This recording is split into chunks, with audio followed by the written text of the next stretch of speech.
Hello అండి. అంటే పప్పు బీరకాయ పులగూర.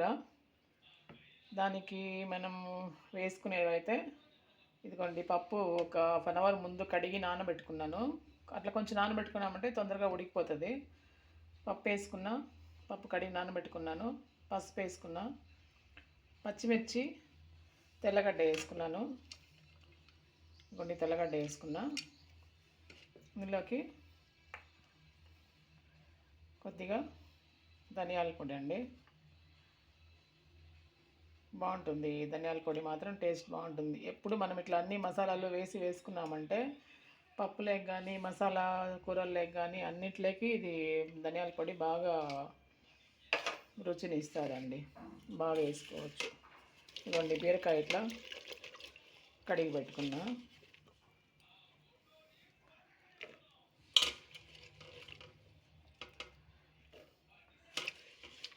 చాలా సులువుగా బాగా చేసుకోవచ్చండి ఇట్లాంటి వంటలన్నీ. ముఖ్యంగా కొత్తగా పెళ్ళైన వాళ్ళు, వంట రాని వాళ్ళు అంతా ఇట్లాంటి వంటలతో బాగా ఇలాంటివి బాగా ట్రై చేయొచ్చు ఇంట్లో. ఈజీగా ఉంటాయి, బాగా టేస్ట్గా ఉంటుంది.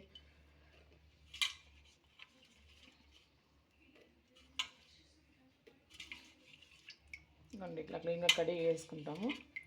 దానికి టమోటా కూడా ఇట్లా కడిగి వేసుకునేస్తాము. దాంట్లో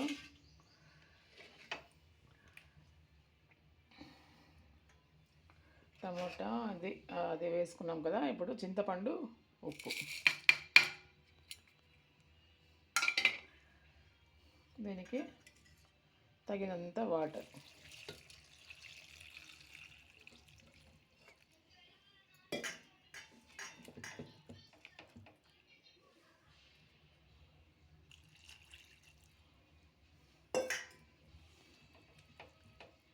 సరిపోతుందండి వాటర్ కరెక్ట్గా.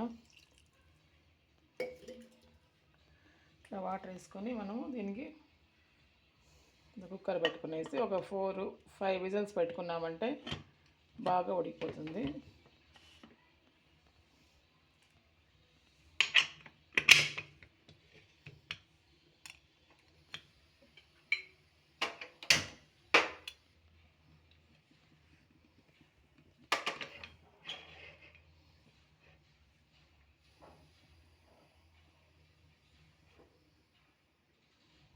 అండి ఇది ఒక 5 విజిల్స్ అయితే కరెక్ట్గా సరిపోతుంది. ఈజీగా చేసుకునేయచ్చండి. ఇట్లాంటివి అయితే కన్నా ఎవరైనా ఈజీగా చేసుకోవచ్చు, బాగుంటుంది. ఓకే అండి, థ్యాంక్ యూ.